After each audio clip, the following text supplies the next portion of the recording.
Hi VC, Dale, Gate433 here to do a recent spins video for December 2020. I haven't got much to show, to be honest, because much of December 2020, I spent revisiting releases that I bought during 2020 so that I could compile my end of year lists for reissues and new releases. So that took up a lot of my December listening. So I've got about 6 records. I have got 6 records to show you that I did also play for a bit of a break from that. So first up is Colin Blunstone and Ennismore. So Colin Blunstone, I'm sure you know, was the lead singer with the band The Zombies, and his debut solo album 1 Year is one of my all-time favourite albums. It's a beautiful, beautiful singer-songwriter album. This is the follow-up, Ennismore, from '72. Really strong album, excuse me, just not as good as 1 Year. So I tend to say reach past this for 1 year if I'm going to play a Colin Blunstone album, which is a shame because to say this is a really good album. The opening track, I Don't Believe in Miracles, I think was a, if not a single, was certainly quite a prominent song that I remember from the 70s on the radio of his. But the rest is just good singer-songwriter. He's got guest musicians and a bit of orchestration going on. It's just a really nice, really strong album.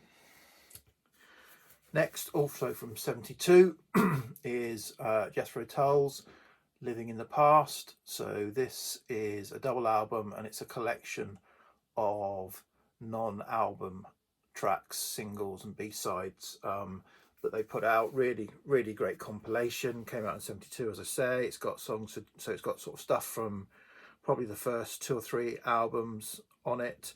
So singles. It's got one side is completely live. I'm not a massive fan of live albums, and certainly sticking a whole side of live material, 2 live songs in the middle of this compilation. So what I'd actually played the 3 sides of other tracks and missed out the live one. But this is a great collection, and stands up as a good album in its own right because of that. Going back a bit now, '68, Sergio Mendes and the Brazil '66 and Fool on the Hill. So this is, if those of you familiar with Sergio Mendes and the Brazil '66, there they are in 1968 in their swinging 60s best. So this is a song of sort of Brazilian bossa pop doing covers. So they obviously do Fool on the Hill and Scarborough Fair and a few other songs, Brazilian songs. There are the 2 female singers.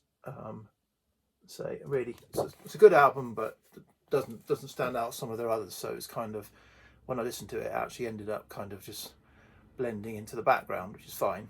It's a nice sort of smooth album to put on, but so it didn't jump out of the speakers at me when I played it. This album did get my attention. Linda Lewis, Lark. So Linda Lewis, there she is,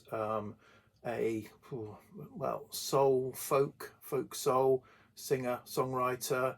Got a tremendous vocal range from normally she sings very high in the register, but she can go a bit lower. But sort of mini Ripperton, but probably even more range than her. And this is an album. She co-wrote a lot of the songs with. The printing on it is terrible. It's just the wrong color on the wrong color. You just can't read any of it. So Jim Cregan, who either was or became her husband, co-wrote a lot of the stuff on this. But this is a lovely album, as I say, of kind of soul-y folk or folky soul singer-songwriter. So Linda Lewis. This album, I was inspired to revisit. This is a band that I struggle with, if I'm honest. I don't know. I've had several goes, This is the band Family, and this is their album Bandstand, which came out in also the early 70s. I'm going to say 72 as well, but I might be wrong. Maybe a bit later actually. Yes, this is on a novelty, so like a TV cover. So I was watching Mark and John on doing the Dr. Rhythm sort of Sunday morning meetups or Sunday morning showings after a Saturday evening meetup recently, and Mark showed this and was singing its praises, and I thought, well, as I say, I struggle with Family because I struggle a bit with Roger Chapman, the lead singer's voice. Occasionally I have to be in the mood, but he was sort of saying that, you know, this is a really good, strong album, really together. The band are together on this, so I gave it a listen, and actually, it was enjoyable, more enjoyable than I remembered. So thank you, Mark, for inspiring me to revisit this Family Bandstand. And then finally is, and I want to say 1972 again, so I seem to be inspired by 1972. This is Caravan and Waterloo Lily. So Caravan are the Canterbury prog band, or progressive UK sort of early 70s progressive rock band, but not your kind of pomp and ceremony progressive rock. It's as I say, it's got that Canterbury, very English, and this Waterloo Lily sort of not concept around a sort of a lady of the night called Waterloo Lily. So there's the say rather interesting of its time, probably, but lovely sort of illustration. This is a really, really good album. Again, it's another album that I would reach for in the land of grey and pink, and so I thought I'd give this a revisit, give it a play, and really good album, particularly the second side, and the sort of longer song, Tilbury Kecks, is it? Oh no, difficult to tell the way it's written here, but there's a sort of a long passage of 12 minutes. I thought that was really good, but the whole second side was really good, and again, stronger album than I remembered. So there's 6 albums. That's all I've got for this month, month of December.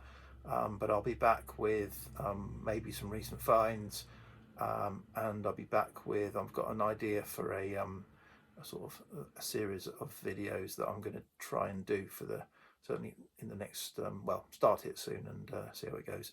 That's it for now. Cheers, VC. Bye.